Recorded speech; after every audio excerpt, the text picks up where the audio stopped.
What is the identity of a hermaphroditic person? That's the question we're talking about today. The thing is that within a society, every person already has a societal role, expectations, assigned certain naming and identity is provided simply on account of which genitals you're born with. So if you are born male, well, blue, you like just playing rough, and you like all those boys games, and later in life, like you have these preferences because of course you do. You like sports, you like this, I don't know, the typical things that males are expected to do in society.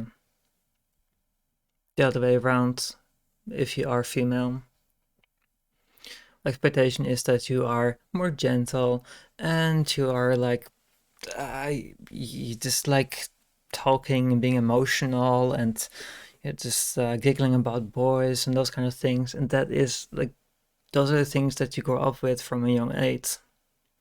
That even before you're born already, those are the preset, pre-configured paths that you are going to be indoctrinated by, you could say. Like those are the expectations.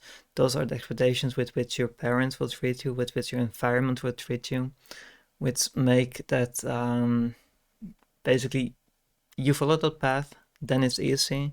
You want to go outside that path, like you want to wear the wrong color, or God forbid you want to wear makeup or something as a male child. Like that is just how society basically works. You have the expectations, you fit in there, you fit in within that role. Everything is fine. What happens if the child is intersex?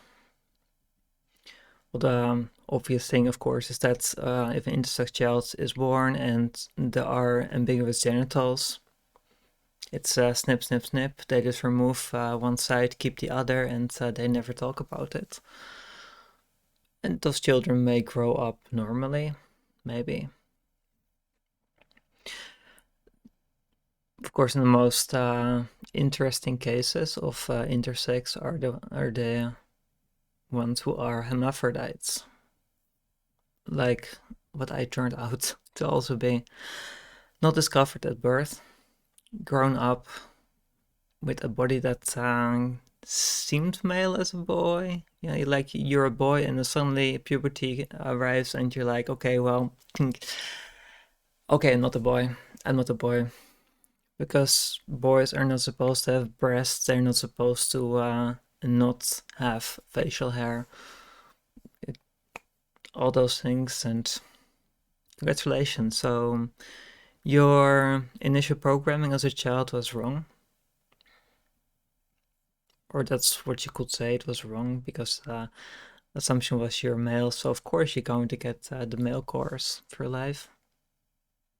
But you should have had the female one. But since you're a hermaphrodite and there never was the initial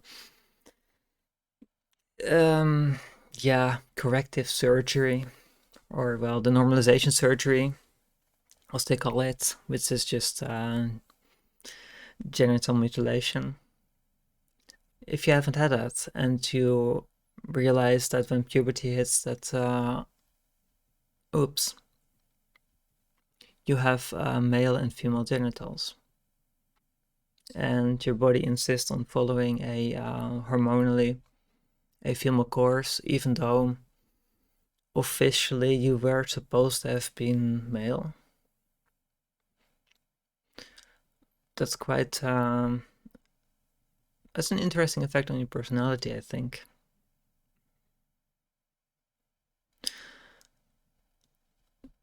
Not just from a purely growing up perspective, but also in society, because the moment then that you are a teenager, that you are an adult, then the expectation is still that exists, still that there is this whole binary thing, that they're a man, they're a woman, and that's all there is, and they each have their assigned role and their stereotypical preferences.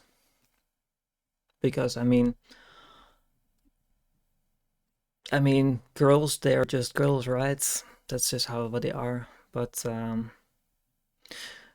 think the interesting aspects, at least from my perspective, is that because I was raised as a boy, I enjoyed all the privileges and the societal role of being a boy.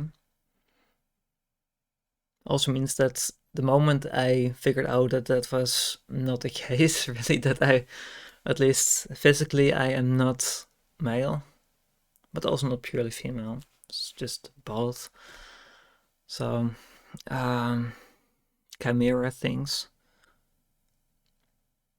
The moment I figured it out, what does it do to you as a person? Because it's not like somewhere in your brain and suddenly you just refer those decades of programming, of male programming, and you just, okay, you swap it out with female programming and indoctrination, and you suddenly think you're typical female. No, that's just, no, that's not how it works. Because you cannot erase those experiences, you cannot erase the person that you are at that point in time. You have developed as that person up to that point. When you realize that, okay, well, actually, your, at least part of your life was basically a lie, or there was a whole chunk of information missing. Then the question is more like, what do you do with that? Like, because was it really a lie? All those years that I went through as a hermaphrodite, being told that I was male, and my environment getting increasingly more and more confused as I went through puberty. Like, what was any of that really a lie? Was any of that not real? Or was it just that my environment was just being like, you grow up with these blinkers of male and female, and if something doesn't fall into that pattern, then you get really confused. Like those people I had to explain things to, like doctor assistants at hospitals. You get called up in the waiting room, and you're still a mister, and they call you, and they see a Mrs. there, and they're like, oh my god, what is going on here, and why is our system wrong, or what is going on? Have I made a big social faux pas?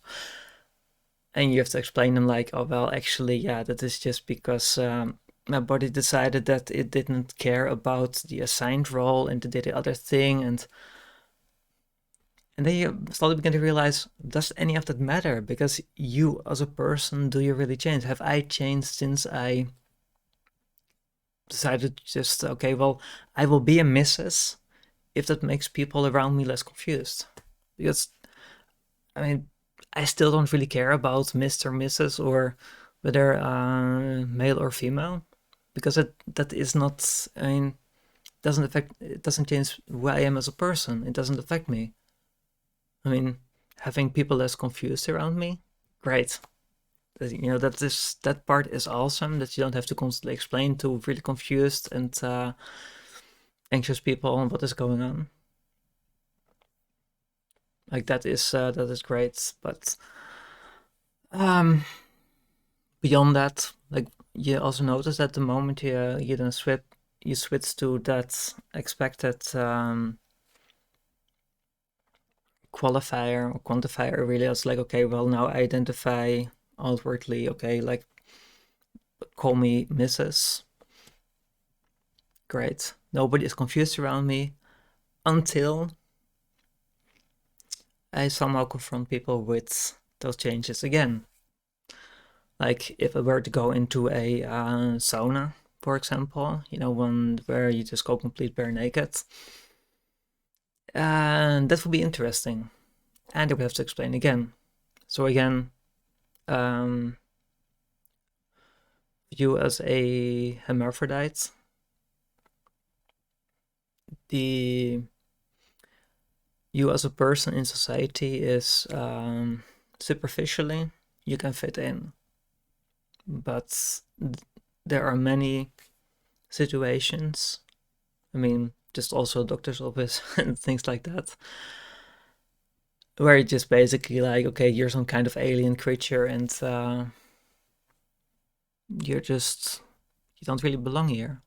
I think that is the aspect that's really, together with the switching between those societal gender roles and the constant, like, you can do whatever you want, but you're never going to really fit into society. That part, I think, really affects you as a person when you are a hermaphrodite. And it's not something that's like, you cannot change that because you cannot change society. You can try it, you can inform people, but this whole genital sex obsessed thing with male, female, and the expected roles, and I've had guys who were interested in me, like, oh my god, you're so attractive, and then they learn more about it and they realize that, oh my god, you've got male dangly bits, and then they're like, oh my god, it's disgusting, and then they're gone. That hurts. And like, if maybe society was less obsessed with the genitals, and because in the end, that your brain, like, you don't have genitals in your brain.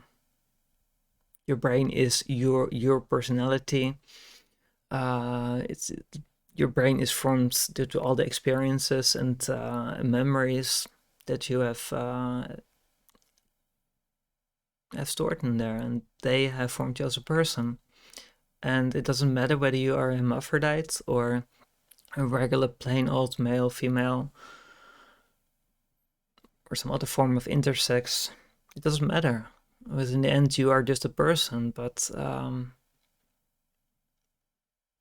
you do want to belong into society in a way. So I think that in the end, that is something which it is a tragic aspect to being a hermaphrodite and just trying to be a person, and yeah, which is kind of sad, and maybe one day that'll change, but who knows? Maybe one day. Thank you for listening.